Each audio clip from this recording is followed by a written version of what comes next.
And we're live. Yeah. What's good, people? It's your boy Icarus Gray. And it's your homeboy WordPlay TJ. And this is the No Rhyme or Reason podcast, where we talk about everything. Everything for no reason at all. We the best. It's time. It's time.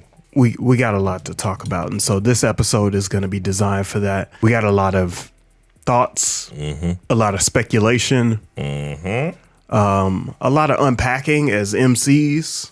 First of all, we got to catch up with last week and talk about J. Cole's apology. That was 2 days after releasing 7 Minute Drill, his very light jab worked diss track to Kendrick Lamar. I feel like I respect that he did it. I respect the fact that you didn't feel right about it and you checked yourself. There's so many people within the space will just criticize like, it's a sport. Well, every verse he does, he's going at everybody. Do you think the proverbial rapper he's talking about does not include you? Do you think that when he's saying that on one-on-one tracks, he will black and go harder and better than anybody, that is not a shot, quote unquote, at you? The competition of hip hop gets so diminished to where it's either on the track, I'm the best, like what we play with Wayne, or I gotta dish you. Every song that somebody gets on within this coliseum, you're attempting to be a gladiator, you're attempting to entertain people, and I think that's what he did, and I appreciate the apology, just because, like, if that's not the energy you want to send out towards him, if it's not, like, if it ain't actual beef, then don't play with it, and that's cool. For me, I'm challenged with this because I believe in the maturity. I also believe in the competition. I believe that hip hop needs this right now. It's 50 years, you know, we're going on 51. This is for us, and this is to energize our base. I don't believe that he should have apologized for putting out a record. I think he should have just left it. I think he should have said that he felt that way, right? He can express those feelings. I don't know that an apology, you don't have to apologize for being real. That's my point of view. I think you should apologize for being fake, for being malicious, for being dishonest, but you don't have to apologize for being real. And I think he felt he was being a little fake. I think that was the whole thing. It's just like, this is different from, again, the actual competition in sport. Like, I'm going at you, even though I'm jabbing at you, I'm saying some stuff that I don't really stand behind. To agree with you, I do not respect taking it off of streaming services. No. That's the part I don't like. I feel like that should have lived with us forever. And I do think that it's funny though, the might delete later, and you did delete later. Like, that's the only, like, the conspiracy of, is this part of your promotion? So speaking of responses, let's go ahead and listen to Drake's Push-Ups, which is finally out on streaming services, available for people to stream.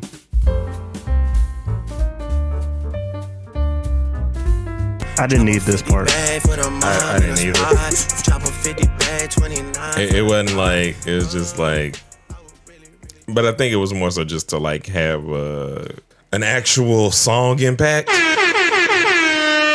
Yeah, but then there's no song. Yeah, this is not gonna hit like back to back. I'm sorry. This is it's fuego for what it is. Though I think this is more than a jab. This is a punch. Oh yeah, this is an actual punch. Shout out to Punch. What's interesting about this track, right, is I was going back and I was thinking about this. Without teaming up, so when they did the Paradise Tour, which was him, Future, Cole, like everybody, right? Yeah. That's what propelled a lot of them to the level of superstardom, in my opinion. Because Drake had already done the Best I Ever Had tour. Yeah, so Drake was a little bit ahead of the curve because I think it's because of his Wayne connection, because the amount of features that he had early on in his career, the tour that he went on with Wayne, and the mixtape So Far Gone. I believe that Drake's impact at that time, or at least his launching board, his springboard, was the part that helped him help other artists catapult their career. Yeah, and I think when he talks about all the hits and stuff he was giving out, like Kendrick or TD specifically prior to the Interscope deal would have just been dope underground rappers that we all loved, because lyricism in the way that they were bringing it was so different if we're thinking like overly dedicated and everything else, right? You think they would have stayed underground? I don't think the ascent would have been the same. Like having that, the same way we talk about Wayne, having the Dre, Eminem, Interscope stamp pushed, but also they were so strategic, all of them with the Drake and the Coles and the Futures and everybody else and their collaborative efforts and everything else. Like you think about those moments. Like I think about on Finally Famous 3. I think the Big Sean, the Drake feature that Big Sean got on that, there's ties in there everywhere where I'm not saying it was Drake solely, but they were building that career. I think they needed a different marketing plan, and Drake was a part of their marketing plan. I mean, he basically starts with Kendrick. Right? No, with Future. With Future? With Future, because Future. I was number one fan. Yeah. So I could never be nobody number one fan. The number one, your first number one, I had to put it in your hand. Like again, we really discredit how many people he shifted to the next lane, right? Drake exposes himself to another market. Yeah. It's no different than LL Cool J, than Nelly. Good reference. I like that. Then Nelly, then Ja Rule. Yeah. In their time where they were attached to a whole different market of individuals, and you can see in a lot of ways where like Fat Joe started to pick up on what Ja was doing. Yeah. And you know what I mean? Other people started picking up. Busta started picking up. Baby, what you doing to me? You know what I mean? Like that. Everybody started to kind of pick up on the fact that they needed to widen out or make more hit records for a wider audience, specifically women, which is why I say Drake's right. Everybody's marketing plan includes Drake. And it's interesting because as we get further down into the conversation, first of all, this got to me the most petty mentioning of a man's shoe size, and I don't want to know why you know his shoe size. I think this is a very clever line, though. I think it was supremely clever. Mm-hmm. But it's funny because it's like, why are we always talking about somebody's splits in terms of like what they're getting back for their music when we know what the record industry is? Yeah, I think this one's a reach, right? Like we know that Top was integral to giving these guys a home, basically. Yeah. While they were coming up. Why wouldn't you split it 50-50 with Top? Like they don't. But again, we already split it. If you're a good artist, let me say this. Outside of just going to a producer and dropping a bag and buying all the beats by yourself, you splitting some 50 regardless. Yeah. And what was Drake's original deal? Even if he was with Young Money. Like, what was his original deal? Who you splitting it with? Like, and you weren't getting the bigger deals. Like, you talk about it later in terms of like when you get like the Sprite endorsements and everything else, and you probably got a certain amount for these features, and even the people that you didn't charge for a feature, which is probably very small on the people you didn't charge. But my thing is Drake's business is split up, just like everybody else's business is split up. Yeah. It may not be split that way now. Wayne's in his pocket. Jay Prince is in his pocket. Mm-hmm. Right? Trey Songz was on that early mixtape. How much credit did Trey Songz get? It's feels hypocritical, and so this feels like a reach for me to talk about, drop and give me 50 just because it's a 50-50 split, or maybe it's speculated a 50-50 split with Top Dog. Okay, my favorite line. What's your favorite? Metro, shut your ass up and make some drums, nigga. Like, what? Like, that's the funniest thing where it's like, bro, you're not even a rapper. What did you see that he sent a drum line to Magic City? This guy is a troll. It's like, that stuff is funny, bro. Mm-hmm. Like, this is how I feel like all beef should be. It's better than violence. 100%. This is why I feel like beef should be 10,000% better funny. than violence. In my like opinion. sending the bottles to Charlemagne. Mm-hmm. Like, that type of stuff is funny. And I enjoyed that aspect of Drake, no matter what anybody says, because no matter how you feel about all the lines and stuff, it's still not problematic as much as just like having fun and taking these shots. Like, it's not that serious. Like, we not finna, like, no matter what y'all say on these tracks, unless y'all meet up and do something and then we got news reports, it ain't that. Yeah. It's never like that. So let's go ahead and hear Rick Ross's response to Drake. Here it is, Rick Ross Champagne Moments.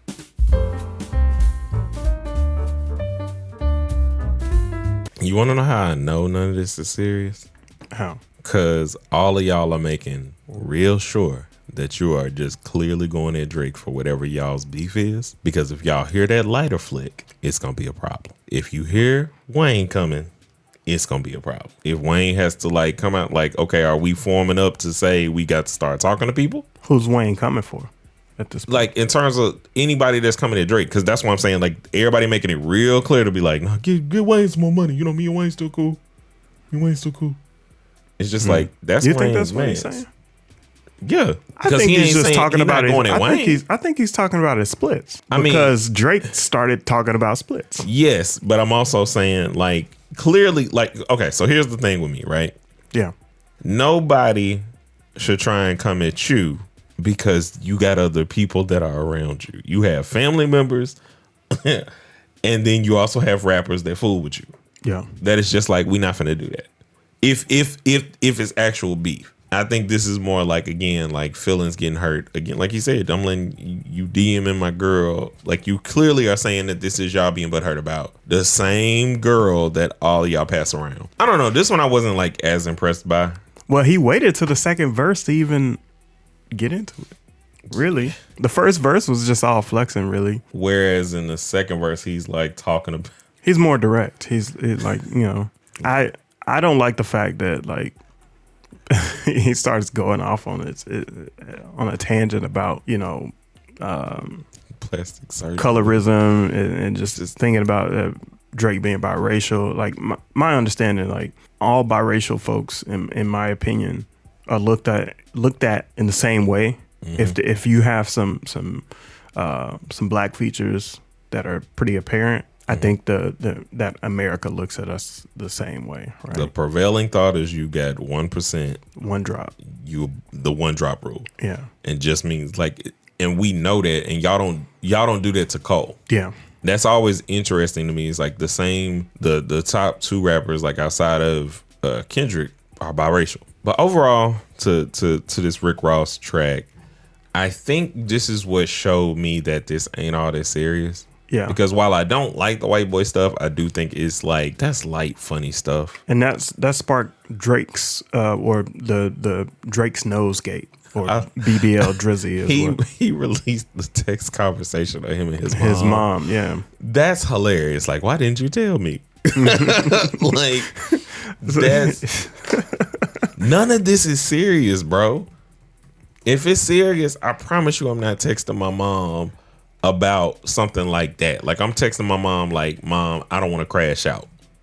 Like, this about to go bad because they playing with me. All right, man. So let's get into this Tailor Made freestyle, which is the antagonistic troll part of Drake releasing something else in order to bring Kendrick out of the woodworks. And we haven't said it yet, but Kendrick so far has not said much of anything. There's a lot of AI leaks that are out there, which is or weird, supposed Kendrick beefs, but there's a lot of celebrities saying Kendrick got something, Kendrick got something, Kendrick, and the boogeyman's coming, and so you'll hear from Drake what he thinks about the boogeyman in this instance. So let's go ahead and take a listen.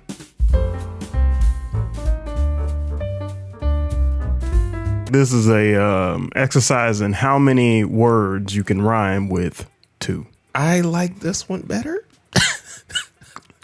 This, I don't know. On second listen, I feel it's a little disrespectful to Pop. I think it's big disrespectful in a lot of ways. But the funny part is, I think it's only, so this feels like Drake trying to be like, where you at, Kendrick? I'm your conscience.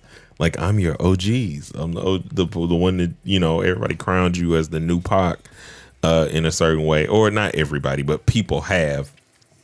You know, Snoop stamped you and everything else. And like this one, basically he done wrote 2 songs because unlike other AI stuff, he wrote the quote unquote bars for Pac and Snoop and just had the AI do whatever. But I find this one way more interesting and way more in the vein of basically saying this is about rap. Yeah, to me. I think my theory on this is that this is an opportunity for Drake to sort of I can't box with you, so I'm boxed with myself for a little bit. I'm a spar, and I'm gonna take the wind out of your sails as well. I'm gonna say this through the voices of other people, so you don't have a leg to stand on when it comes to saying something about me. Yeah, I want to say it first. It's like Eminem's tactic on 8 Mile. Yeah, yeah. But that's the Drake move. That's the thing that is always interesting about him and why it's hard to kind of go at him is Drake knows he's an SNL skit. The point I'm making with that is more so like the dude in a lot of different ways is bulletproof. Like, because you think so? Okay. I don't. If let's do that. If the ghostwriting conversations didn't stop you, nothing will stop you. I don't think he's bulletproof. I think the man is bulletproof because he takes the joke. Like even with the Pusha T stuff, right? Even though he's still like throwing these subliminal jabs and he's never like directly gone at him the same way that he went at Common on Stay Scheming, even though that was a subliminal and wasn't like directly at him, he survived going against actual lyricists. I don't think he's bulletproof because he's jumping out now. He has to, because if he doesn't jump out, then the legend of Kendrick, the legend of people that go at him gets bigger, especially when it's somebody in my class. What makes him not bulletproof? Okay, good point. The legendary status. He cannot let anybody take that crown, and that's his critical flaw. That's his Achilles heel. He will not let anybody be number one from a perception standpoint. Yeah. But the biggest question that we have here at this point is, what will Kendrick do? Yeah. So what do you think? What's Kendrick's move? I mean, respond, but you gotta like bigger than that. You gotta respond basically. No, seriously, but you have to respond like in a way of like, I feel like you gotta drop like a 3-pack. Like I don't feel like you can drop a song and it be like, unless it's the Heart Part 10. So you got to do the Joe Button method and just like melee. Because he has that in him. You got to like rapid fire release these songs. But again, like I said, this should have been easy. I don't think it should have took this long. I feel like that should have been like, I feel like everybody should have prepared like Drake did. You think there's any validity to Taylor delaying this? No. I feel like it's 2 different markets. I don't even think this market is even aware of what the hell is going on in hip hop. I think he just noted because they're cool. Yeah. And was trying to like use that to, again, he's just being petty. And it's because we didn't know her album was coming out. And unless Kendrick is on the album and I didn't notice it. The Swifties knew.